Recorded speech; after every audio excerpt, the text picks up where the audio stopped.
You're listening to the B2B Growth Think Tank, the show that brings you the virtual hot seat where each week my expert guests and I help another business leader by masterminding actionable solutions to a specific challenge they're currently trying to solve in their business. So if you're looking for answers to a specific challenge that you're facing, that if you could solve in the next 90 days would have a huge impact on your growth, send it in to thinkttank@thinklikeafish.co.uk and we'll see if we can feature you on the show. My name is Adam King, your host and the captain of the ship at growth consultancy Think Like a Fish. And if you're ready to rethink what's possible for your business and discover the growth strategies, advice and insight to turn this new vision into a reality, let's get started. Hey, Adam here, and thanks very much for tuning in. And as you are, I'm going to make the assumption that you are responsible for generating revenue for an established B2B professional service business, and you're looking to grow your revenue. So what I've got for you, you're going to absolutely love, because I've recently released my new revenue multiplier calculator and bonus training, where using this tool and following the training, you'll discover how to uncover the hidden revenue opportunities in your business and be able to systemize your growth using 7 revenue multipliers that can double your business in 12 months or less. So if you want to go and grab your copy, go to thinklikeafish.co.uk/calculator. Now, on to today's episode. What has come in this week is a question around, it's quite a short one actually, but it's short and concise enough, I think, that it's going to open up a lot of sort of areas. And I know that this is something near and dear to you as well. So today's virtual hot seat challenge is, how do I come up with content ideas, publish more consistently and choose the right channels when it comes to promoting my recruitment firm? So this is somebody with a recruitment firm. We don't know size, we don't know resources, all the rest of it. But when it comes to that sort of challenge that somebody has at the moment, what are some of the first things that come to mind for you? I think with this question, it'll be really important to break this into 3 separate questions, because I think there's 3 different answers in there. And starting with the easiest one is the channels. Figure out where is your target market. Like if it's a recruitment firm, my assumption would be it's going to be LinkedIn. Distribution time, figure out a schedule and stick to it.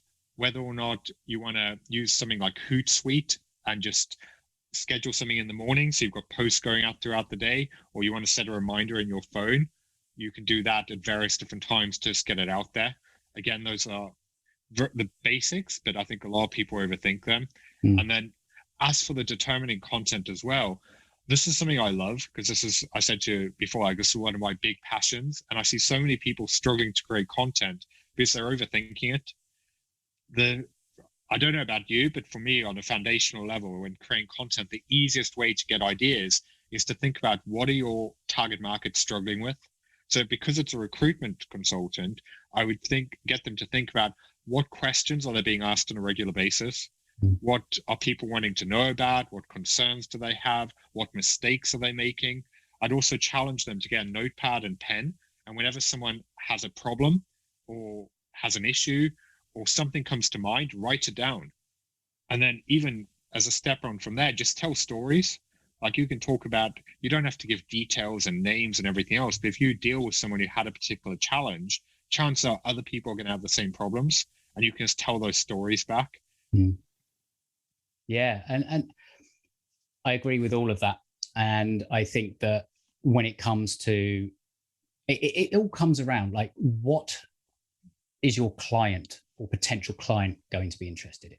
Far too many times we think, right, I've got to create content, and then you just sort of, spew stuff out that you think people are going to be interested in, all the rest of it. So yeah, absolutely. Thinking, where are they hanging out? And what questions are you being asked? And if you are not necessarily being asked enough questions, go out and ask your clients, your market, go and actually talk to them, ask them, industry trends, what's going on. And it doesn't even necessarily have to be all around recruitment, what's going on in their world. And sometimes that's some of the best content. It's not actually directly about what you do. It's more about what's going on for them in their business around the industry or whatever's going on. And I think that's something we sometimes forget if we just dive straight in to creating content. And what I like about this is it kind of comes a little bit full circle with some of what we've discussed earlier. And that is, before you think about any of this, why are you doing it?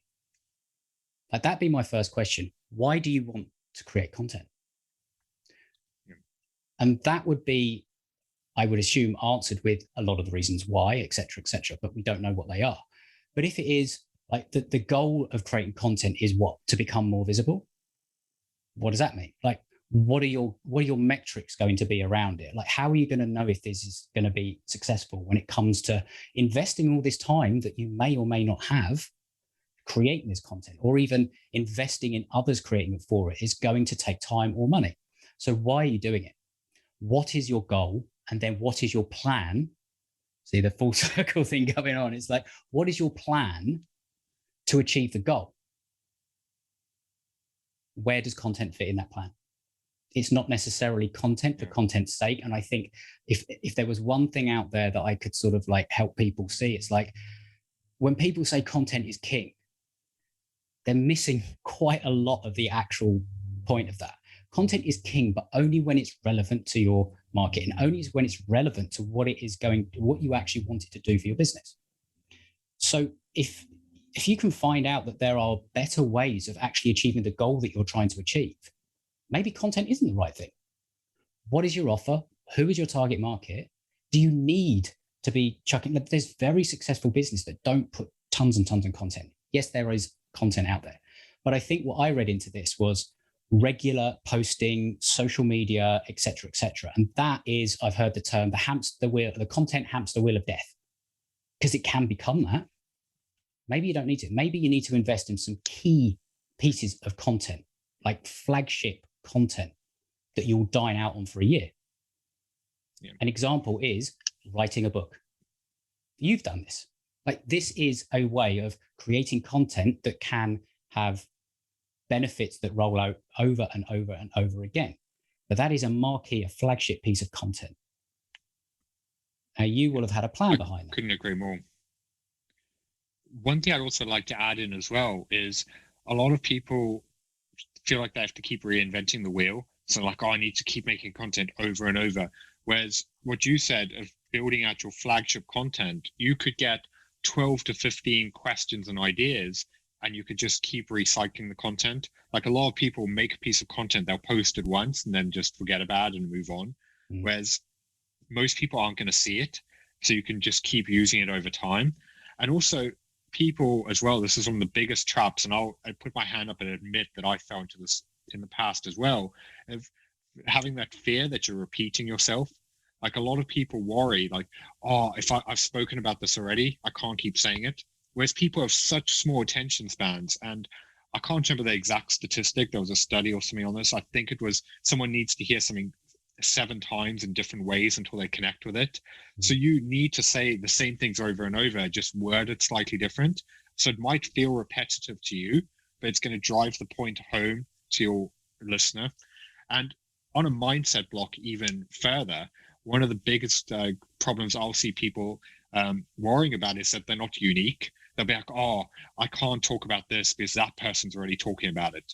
Like, you don't need to reinvent the wheel. Like, there's nothing new. What people are going to buy is you. They're going to buy your personality, your approach, and who you are. It's the same reason if you go on TikTok or LinkedIn or Facebook or whatever, any topic, you're probably going to find hundreds, if not thousands of people talking about the same thing. And even if you think right now of someone that you really like anyone listening to this, I'm sure you've got thought leaders or people who talk about topics that interest you. They're not going to be the only people who talk about that, but you probably listen to them because you like who they are. You've become associated with that. And it's going to be exactly the same for this recruitment consultant. So if they've got a fear of, oh, I don't want to look like everyone else, your differentiator is you. I think that's so important to remember. 100%. And it's a mind block thing. It's like, well, it depends. Well, some people will have different mind blocks around all sorts of different things. It's like, well, who's going to listen to me? Blah, blah, blah. What do I got to offer? Et cetera, et cetera. That's one side of things. And then the other is, I want to make sure it's perfect. I am so knowledgeable. I want the world to know that, and I will not put anything out until it is 100% perfect, right? And there's, it's almost two extremes on the same sort of spectrum. And so you've got to kind of like, I'm almost sort of thinking that the question itself, like, how do I come up with content ideas? How do I publish consistently? There's something in, though, the way that is worded a little bit, is that there is a bit of fear in it, because the way that you come up with ideas is, it's simple. Like there are multiple different ways of doing it. The number one is go and talk to your clients. The other one is go and look what other people are talking about, in the target market that you actually want to go and speak to. Another way is go and look on, Reddit sites, Quora sites, look on Amazon for book reviews and see what people are asking questions about. There's so many ways of coming up with ideas. That's not the problem. The problem is consistency, if that is what you're wanting to do. But it's just implementation a lot of the time, and just accept that not everything that you put out is going to be a, Pulitzer Prize winning piece of literature potentially, or an Oscar winning performance on video. Like, it's not going to happen. But you know what will happen if you don't do it? Nothing. Like, nothing. If anything, this is a challenge that one of my coaches gave me a few years ago, and I'd love to pass this on to everyone listening to this, where I had this perfectionism thing where it would take me hours to do a short video, and I just keep redoing it over and over again, and I was just stuck in my own head. And he challenged me for 30 days straight to just do a Facebook Live, and whatever it was, think of the topic for the day and just hit play and record. And the reason why that's so important is, firstly, it gets your confidence up. Secondly, every video you do, you're going to get better. Like, your first one's probably going to suck, and that's okay. Like, no one's really going to watch it anyway. Like, you're starting out, you're going to build your brand over time. And also, people connect with the human to human things. So if you're kind of mumbling your words or you're not perfect, it makes you more relatable. Whereas if you've got everything perfect, it's less relatable. So actually the opposite of that fear people have. And also, then you just hit record and it's done in 2-3 minutes, and you put it out there. So rather than it taking hours and you overthinking it, and then after that 30 days, you can go back through and you can see, okay, what got engagement, what was interesting, what did people like? And then you can really break that down, and going back to planning again, you can put together a plan going forward of what worked, what didn't, what do I need to do more of? And it's just this ever evolving thing. Yeah. And that is the key to a lot of this. It's you actually have to, what's the book? Feel the fear and do it anyway. Sometimes when it comes to this sort of thing, another, or on the opposite is, ditch the perfection and do it anyway. Like, it's two sides of the same coin, kind of. But you've if content, and as we said earlier, if content is the thing that you have seen or identified in your business that is going to be the thing that moves the lever the biggest towards the goal that you have set yourself, then absolutely there are multiple ways that you can do it, etc. There are, there are services out there that will create some of your content for you. There's services out there. I've had Amy Woods on this podcast, and on the relaunch of the B2B Growth Think Tank. Her entire business is about repurposing content. If you're wanting to sort of think, how do I do content consistently? Well, the easiest one is to go and talk to a company like that, because they will help you literally create the content once and they will repurpose it, and then you don't have to worry about consistency because they're doing it for you. There are so many different options. Maybe the funds aren't there, whatever. But if you have identified content as the thing that's going to move the needle, an investment in that is going to produce an ROI. Yeah. Also, if you want to go into multiple channels, playing into that, another simple method you could do, this is something I used to do in the past, is set aside 30 minutes a day, record a short video. This could be anything from 5 to 10 minutes or whatever long you want to make it. Then from there, you put that video out on Facebook, YouTube, LinkedIn, whatever that may be. You can strip the audio away from it, whack it on Anchor and put it out as a podcast. And then you can take some of the text from that, turn it into email to your newsletter. And you can even take chunks out of that and turn that into text posts to put on all the channels. So it's not going to take you more than 30 minutes a day once you get into that system. And you've just created 10 to 20 pieces of content off the back of one short video. And if you've sat down, like if I look at my messaging for my business, I've got about 15 key pain points, which are the issues that I talk about.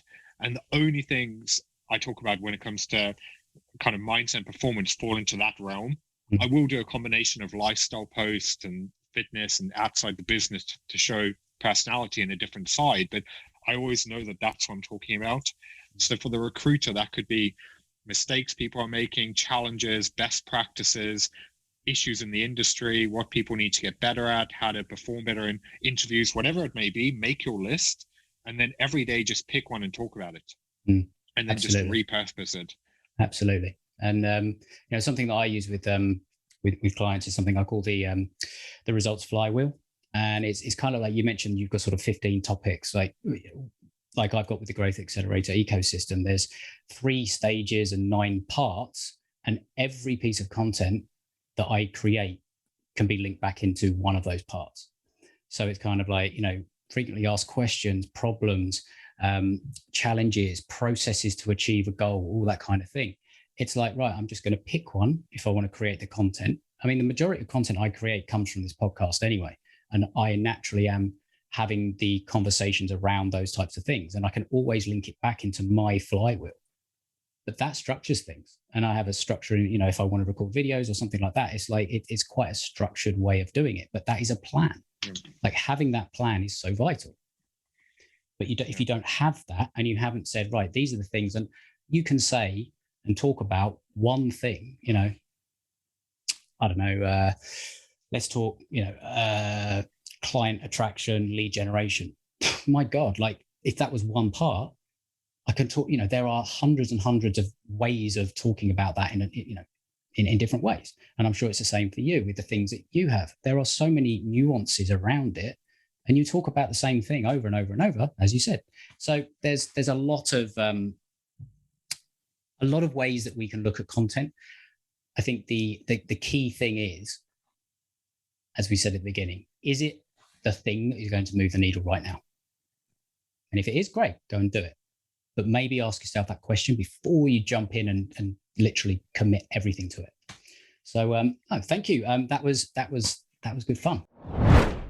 So that's it for this episode. I hope you found it valuable. I hope you got some great ideas that you can take away and apply to your business to help you grow. If you did, please share it with somebody else that might also find this valuable, because they will thank you for it. Also, to let you know that I have a podcast gift page where I put a lot of resources that I love to share with my listeners. You can find the links to join the Facebook community there, and you can get my book, The Conversational Relationship Marketing, and the audiobook version, all for free, plus a number of other resources I'll be adding over time on that page. So make sure you head there to thinklikeafish.co.uk/podcast gift, and you can help yourself to the things that make most sense to you. And if you have enjoyed the show, please make sure you're subscribed. You'll get updated as the new episodes come out. And finally, last favor, please consider giving the show your honest rating and review on Apple Podcasts. I read every single one. They mean the world from me. I love hearing from my listeners, and it does help others find the show as well. So if you want to go and do that, I'd really appreciate it. But until next time, have an awesome day, and we'll speak soon.